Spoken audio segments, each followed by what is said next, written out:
good holy everyone. In the previous topic, the last reporter tackled about the different challenges of global governance in the 21st century. At this point of time, I will be discussing to you the relevance of state amid globalization. Before proceeding to our main topic, let me explain first the goals of our discussion. So at the end of the video, the student should be able to, first, define globalization and the state. Second, know how the state was created. Third, identify the four elements of the state. And lastly, know the relevance of state amid globalization. So, when you hear the word state, what comes first in your mind? State is a distinctive political community with its own set of rules and practices, and that is more or less separable from the communities. So the state plays its role through set of rules, laws, and institutions that guide and make up the public sector.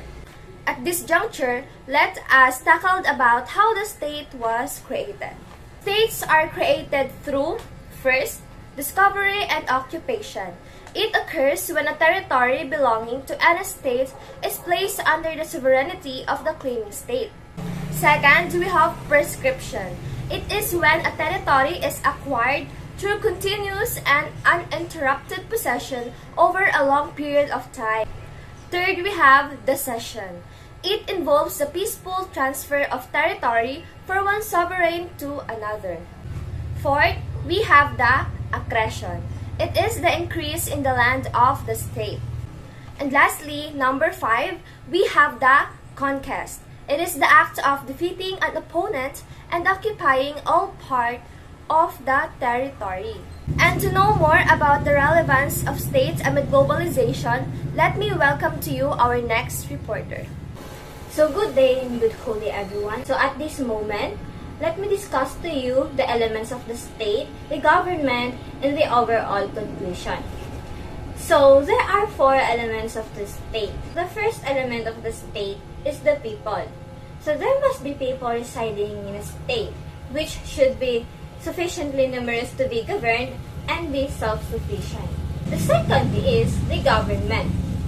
So in a state, it requires a functioning government with permanent institutions, defined government function, and centralized enforceable authority, which is not based on real or imagined relationships. So the third is the territory. So the state must have a definite territory on which the people can reside. And last but not the least is the sovereignty. It is the inherent power of the state to impose its will on its people and free from outside control. So we are done with the 4 elements of the state. Now, let's proceed to the globalization. So we all know that globalization is the process by which countries have become more culturally, economically, and politically interconnected. Most people think it started with a technologically driven gradual decrease in the cost of trade, communication, and transport. The conclusion is the role of the nation-state in globalization is a complex one in part due to the varying definitions and shifting concepts of globalization. While it has been defined in many ways, globalization is generally recognized as the fading or complete disappearance of economic, social, and cultural borders between nation-states. So that's the end of our report. I hope you learned something and thank you for watching!